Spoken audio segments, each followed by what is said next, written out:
Today, we're going to explore an exciting trap known as the Halosar Trap. This clever tactic stems from the Blackmar-Demer gambit. The Blackmar-Demer gambit begins with d4, d5, which are standard opening moves. It can transition into different variations, but the key idea involves playing e4, offering a pawn this gambit on e4. And white's going to play a development move, knight to c3, and at the same time attacking this pawn on e4. Black's going to respond with his own development move, knight to f6. You always want to develop your knights to the center, at the same time trying to defend this pawn on e4. Now white's going to continue the main line with pawn to f3, weakening his king side, so more than likely he's going to castle on the queen side. From here, black's going to take on f3, and white's going to offer up the rider gambit with queen takes on f3.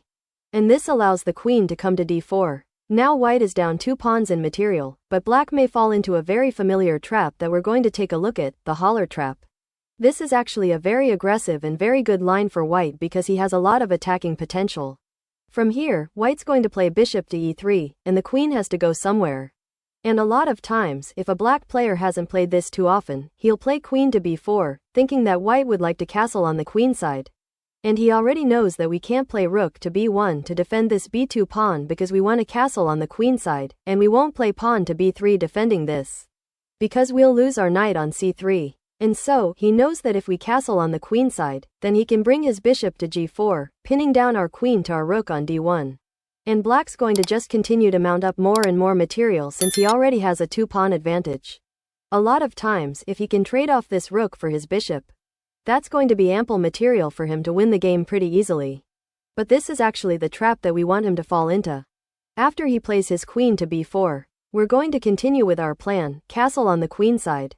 And remember, we want to castle on the queen side, 1, for king safety, but at the same time, more importantly, we want to bring our rook to d1. We really want this full d file to be open for our rook because it's going to open a lot of attacking lines for our rook, as this king can't move. As we attack the king the entire game, it's going to be really hard for him to develop his pawn, and it's really going to be hard for him to move his dark square bishop. So as long as we can attack this king, he can't move on this d5, which is really what we want. So as long as we can start to attack the king, it's going to be very hard for him to not lose the game.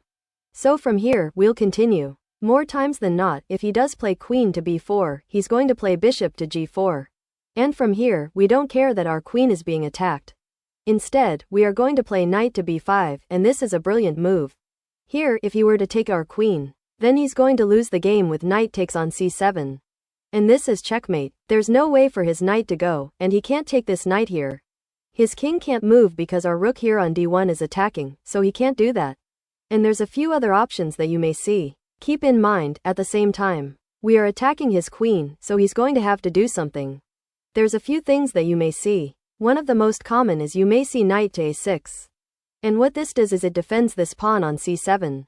But from here, we can bring our queen and take on b7 right away, and at the same time, we are still attacking this pawn on c7. So if he tries something fancy, we can come here, take on c7, and at the same time, we have a discovered attack on the queen on b4. So it's being defended right now by the knight on a6, but that knight on a6 is going to have to take our knight on c7, or he's going to lose the game. So from then, we can easily take his queen. From here, you may see the queen come to e4. And this is a very important move because, keep in mind, at the same time, not only are we attacking this c7 pawn, but we're also attacking this rook on a8. And he can't move his rook to c8 because, from here, we can take this knight on a6. We have a completely winning game. He would like to take our rook on d1, but he can't do this because now we can take his rook on c8. And that's good game for black. So a lot of the things that black would like to do, he can't do that. And since we've already taken his knight here on a6, all his opportunities are falling out the window. So c8 for his rook is going to be a bad move. His best move, after b7, is to try a last attempt with queen to e4. And what this does is he's trying to trade off queens here, trying to somehow not lose this game, and at the same time trying to defend his rook on a8. From here, though, we can just take the knight on a6. And from here, he can take our bishop on e3, which looks on the surface like it's okay for black. We are now going to bring our king to b1. And now black's going to bring his queen to c5. And from here, we're going to either develop our knight to f3, or if you want to play an even more aggressive move, you can play queen to b7. As you can see here, white has a lot of attacking moves. He's attacking this rook on a8, and at the same time, he's double attacking this pawn on c7. And there's a lot that black really has to look at, and there's not much that he can do here. From here, if he takes our rook on d1, then we can take his rook on a8. And pretty much he lost the game. Good game, black. Here, if he moves his queen to d7, we can now bring our knight back to c3. We're going to have a pretty easy game from here on out. We can start to develop our minor pieces and bring our other rook into the action. As you can see here, the material is about even. He's up one pawn in material, but as you can tell, our pieces are a lot more active, and his king is wide open in the very middle of the game. So this is going to be a very good game for white. And this is if he plays perfectly. If he falls into that trap early on and plays his bishop to g4, trying to pin down our queen, it's going to be very hard for him to do anything but lose the game. There are a few other options that you may see in the game. A lot of times, we'll go ahead and get into it again after we bring to f3, and he takes. And we bring our bishop to e3, and we castle on the queen side. He brings his bishop down. If we bring our knight to b5, a lot of times you'll see him right away try to get his pawn out of the way and try to give his king a little bit of room. So you may see pawn to e5, which is a noble attempt. But from here, we can come in and play our knight to c7, attacking the king. And as we already talked about, he can't move down this file because of our rook. This rook on d1 is so important the entire game because it really minimizes where the king can go. Now, from here, the only move that black has is king to e7, and from here, we can just bring our queen to b7. And we're already attacking this rook on a8. There's nothing that black can do to prevent us from taking this, and we're just going to continue to go up in material.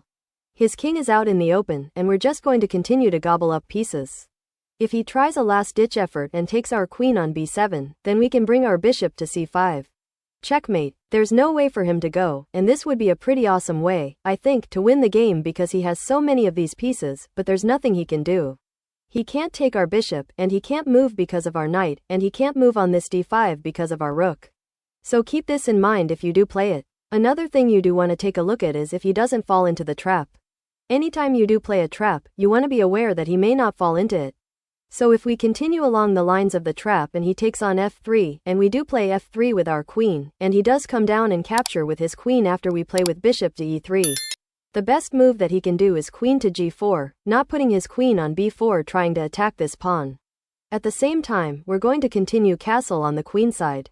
Remember, this is very important with this trap. We're giving up this pawn on d4 early on so that our rook can nicely sit here on the d-file, just aiming down attacks on the black king. Now, from here, if we take a look at it, if black were to capture on f3 and we recapture with our knight, now white is down 2 pawns in material. But at the same time, we have a lot of attacking ideas. Thanks for watching full video.